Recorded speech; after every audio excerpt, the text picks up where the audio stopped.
I've got the Eagles winning this game. I had the Eagles. Now everyone in the comments likes me. I had the Eagles winning this game. I did my preseason predictions of each game by game. I'm going back and forth. I think it's a close game.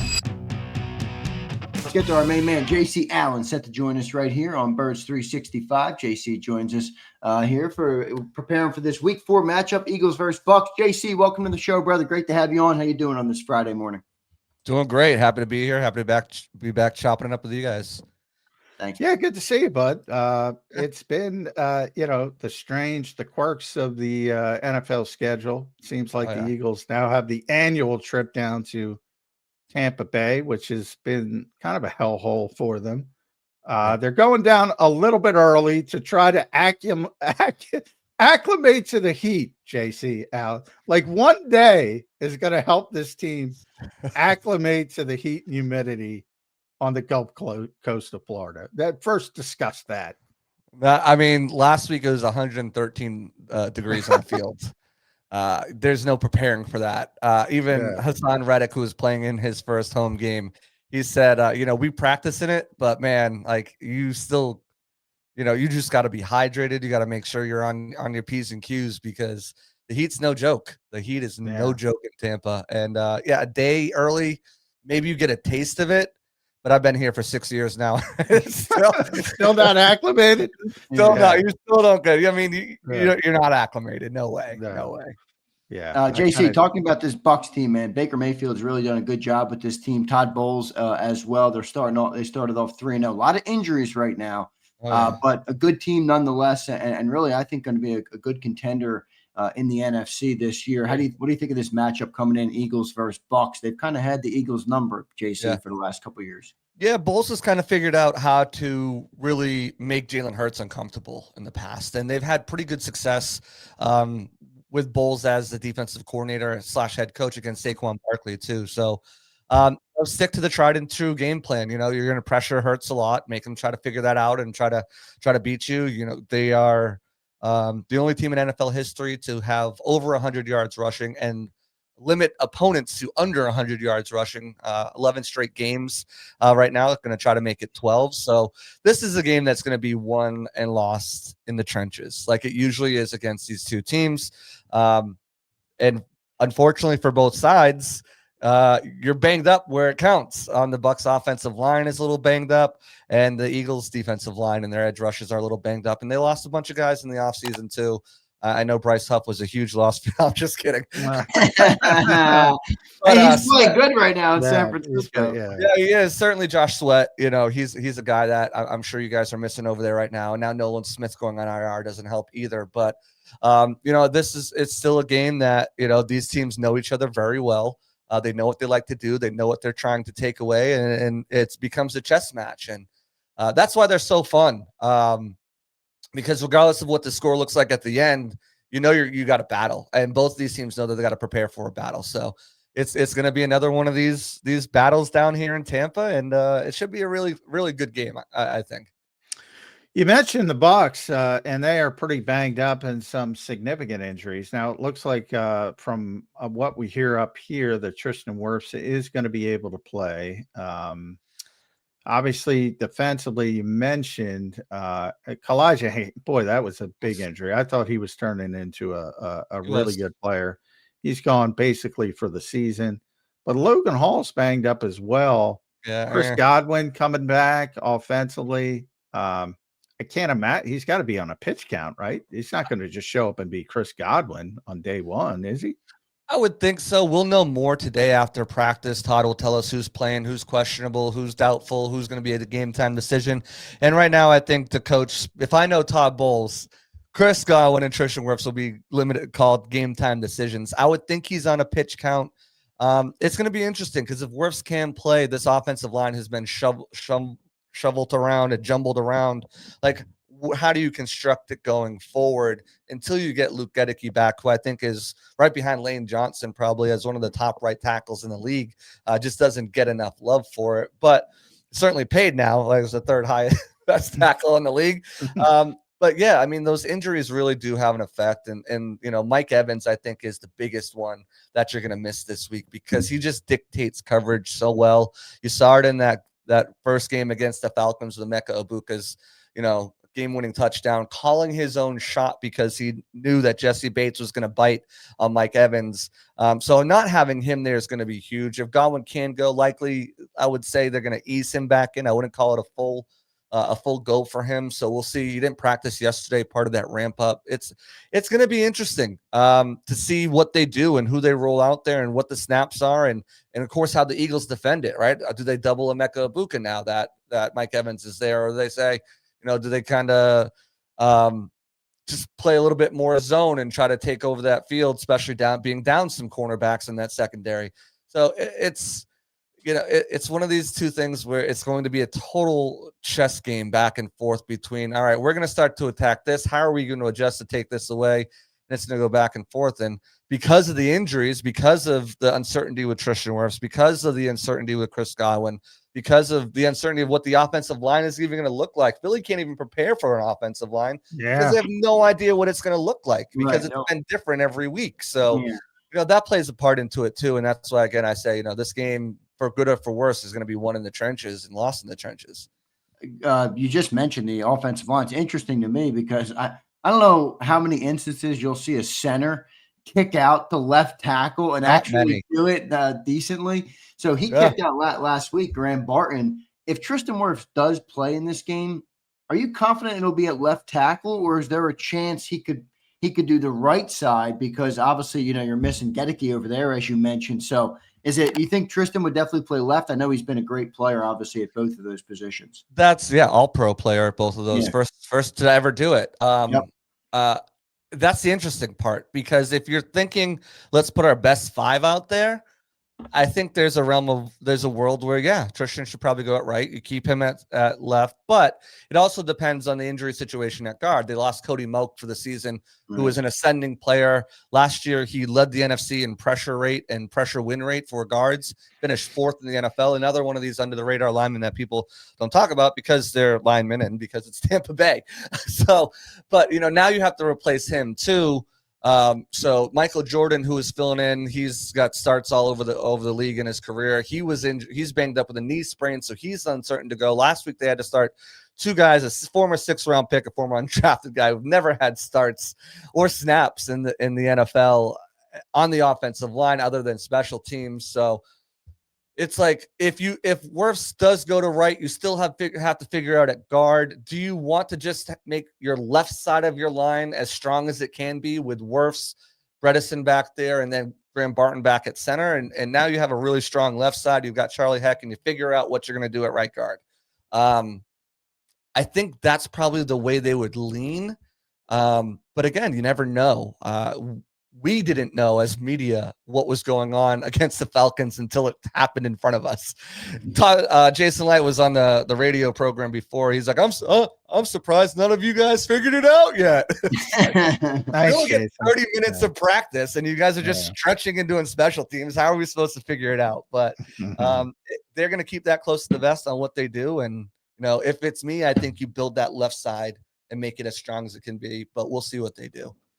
Vic Fangio up here had some really, really nice things to say about Baker Mayfield as a quarterback. And obviously he's been just a playmaker and being able to close games out in the fourth quarter, living on the edge with all that just you talked about, the upheaval on the offensive line. How good has Baker Mayfield been early this season for the Bucs? Yeah, the upheaval on the offensive line. You got to remember, no Chris Godwin to start the season. No Jalen McMullen either. Jalen McMullen had the most touchdowns over the last 8 games of the season last year and really came on and was looking incredible in training camp before Teddy Bridgewater hospital ball puts him out until after the bye week. So, not only is he coming in with an offensive line that's all messed up, but he's also coming into a situation where he doesn't have his number 2 and number 3. Now, Emeka Egbuka stepped up, and he's been great, but now you don't have, Mike Evans, and you lose him in that game for that fourth quarter, pretty much most of the fourth quarter, including those final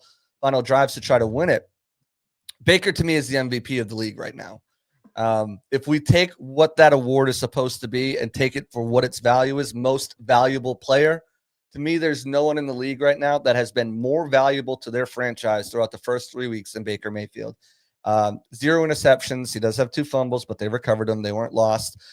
He's really not taking bad sacks like he did last year. We used to call him Baker sacks. Still do when they, Kyler Murray had some Kyler Murray sacks last night. If you watched that, yes, right into some of them. And he's been really clean with it. He hasn't been, everyone's seen him run around, but those have been really on like gotta have it plays, third downs, and he's been putting the team on his back and really elevated his play and elevated everybody that's around him.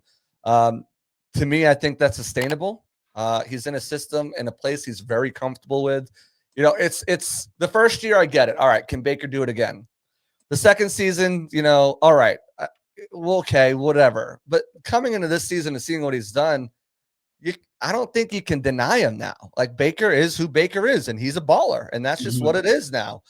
He's in a system, he's in a place where he's comfortable, and he's going out there and dealing. And he's been tremendous. Dealing with injuries, he's banged up himself. He's got a sleeve on, not practicing at all this week, just taking those mental reps and stuff like that. He'll still play. Don't worry. But he's a dog, and the team loves him, and they just telling him to just be you was the best thing that the Bucs could ever done. And then of course week 1, his first game, truck sticking one of the Vikings corners and telling him, get your weight up, little boy. He had the defense then, he already had the offense in training camp. Then he had the defense then, and he's got the whole city and the whole community. And Baker is a Buck for life, and he's been a dog. Yeah, man, I'm happy for him. I'm a Baker Mayfield fan. Not this week, but I am a Baker Mayfield fan. I like him coming in. Where do you see JC as the Eagles have a big advantage? Like if you're the Bucs, just looking at the Bucs from the Bucs perspective, what gives you concern or agita coming into this game with this high-powered Eagles team? They have some injuries as well, but still obviously got a lot of firepower. Yeah, it's been a bend don't break defense. So like if you can make that first guy miss, there's an opportunity for you to get some extra chunk yardage. I think attacking the linebackers, Levante David is so cerebral and instinctual. He sees things that he sees on film, and he knows where it is. And if it's a run to the right, he's already cheating over there, and he's there to make the play. But coverage, he's not the same coverage guy he used to be. Servassier Dennis, their other linebacker there, he's struggled a bit in some coverage situations as well. So getting matchups with Goddard, getting matchups with Saquon Barkley and those two guys is what I would try to do. I think they will have some struggle running the ball. Saquon might break one here or there, but consistently gaining yards. Saquon could end up with like 70, 80 yards, but one of them comes on a 36 and the other are 15 carries, and he's averaging like 3 yards per carry, 2 yards per carry on that, something like that. But you get him utilized in that screen game, you get him utilized in that dump off game, you get him utilized in those quick short passes, and then you use that as an extension of the run game. And I think they'll find success there. They found success with Goddard in the past against this team. Jamel Dean's been playing lights out. Zion McCollum's been playing. This secondary has been playing really well. And part of the reason they're so good against the run is because all of these guys are selfless. They all come down. We got no Deion Sanders, no primetime on here. Everyone's tackling. Yeah. Everybody's tackling. I would say the best tackling corner I have ever seen, JC, is Antoine Winfield Sr. Yes. I don't know if you've ever seen the highlights. But obviously, I watched it. I'm old enough to watch it. Obviously, take that as a compliment, though. Yeah, his son is tremendous as well. But I don't know. There's something about anytime I see Winfield, I'm like, they're gonna be fundamentally sound. But especially when it comes to tackling, Todd Bowles as a whole, though. Yeah, we mentioned it earlier. Just his history against Jalen Hurts, and it seemed to.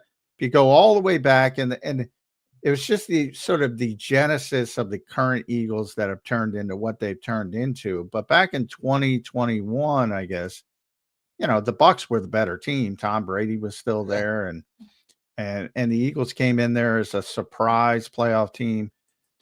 And Todd just unleashed the blitz, and it was about keeping him in the pocket, or if he was to escape, make sure he escaped left. Yeah. Don't let him go to his dominant side. Right. And I think he's kept up with that. And it's going to be more of the same. Yeah. That's what we're not seeing a curveball, are we? I don't think so. I think it's going to be more of the same there. they're going to they need, that's the biggest thing. They need to contain Hurts. And I worry that he's going to be able to do some things to them. Just because of, again, like I said, Levante's kind of lost a step as far as speed goes. He's very instinctual. He's a savvy vet who relies on his experience to put him in the right places to make plays, but he doesn't have the speed to get there like he once did. And Voss has been taking some bad angles as well to get some tackles. I'm worried that he's going to get some run here. I wouldn't be surprised if the Eagles snap this streak of 11 games of over 100. And that's not to say I think Saquon's going to have a 100-yard day, but I think Hurts can beat you. And I think they've got to be really prepared for it. They've been prepared for it in the past. So I think if you're Bowles, it's still the game plan. Pressure him, make him roll left, and make Hurts figure it out, because so far he hasn't. And that's been a huge emphasis. I'm sure I know they've had some really tough opponents going in, but I'm sure they've spent a good deal of this offseason too preparing for this week 4 game, just because they know how difficult their time is gone. And they know they hear the chatter. Oh, they can't get it done. The Bucs have their number. Oh, they can't get the monkey off their back. Oh, they can't win in Florida. Like all that stuff. So I know they spent some extra time. They're going to have some wrinkles. I feel like that's going to try to throw Bowles off his game. But there's also a dog on the other side who's pretty pissed off at the Eagles as well, for what he did to him last year. Eagles could probably use him right now, and Hassan Reddick. So if he does come to his right, Hassan's going to be wanting to get some of his too over there. So how's Hassan look this year so far?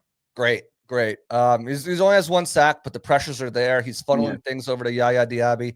You mentioned, John, like Kancey going down is such a blow, and it's so sad because they haven't had that. They've had Yaya was pretty good last year, and coming into his own, and they've had like Shaq Barrett, and obviously Vita Vea is the first person you're looking for on the defense to game plan against, but they haven't really had another guy on the edge to open things up for other guys. They've had kind of a mishmash of guys who couldn't get the job done, and you get Hassan Reddick now, and you could see how things are opening up for Kancey over there too. So he's been good getting back, great getting back there in the pressures. Obviously, Bowles asked his guys to drop in coverage, and he's been great. Look at Twit Dig or whatever twits it. He just talked about Hassan dropping in coverage, and he's been great in coverage too. So he has been completely selfless. Of course, he doesn't want to drop in coverage all the time. Eagles fans hate when edge rushers drop in coverage. I hate it too. Send them. But Bowles is so crazy. He'll drop Hassan in coverage. And then he'll send the pressure. Like last week, it was nickel blitzes. The Jets couldn't figure out how to stop it. And is Hassan getting mad at Bowles for doing that? Because Hassan didn't like dropping in coverage here.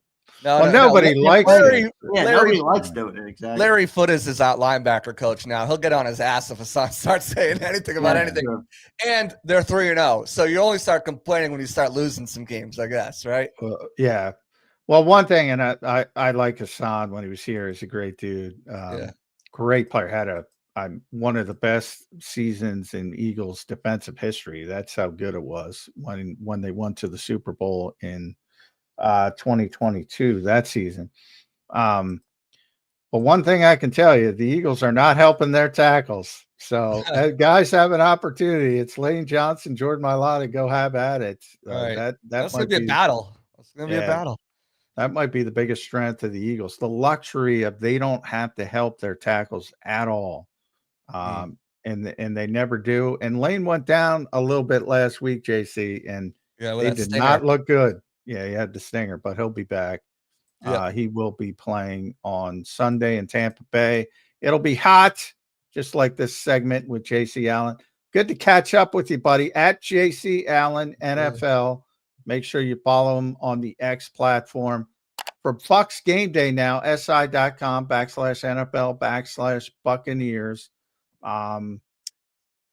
Let's hear the prediction. You kind of gave it away there. You're thinking maybe the Eagles finally get the monkey off their back. But, Baker Mayfield has the ball with 2 minutes left with a chance to win the game. There's going to be some scary moments for Eagles fans. And unfortunately, I think it comes down to maybe a situation. Maybe he doesn't have the ball last.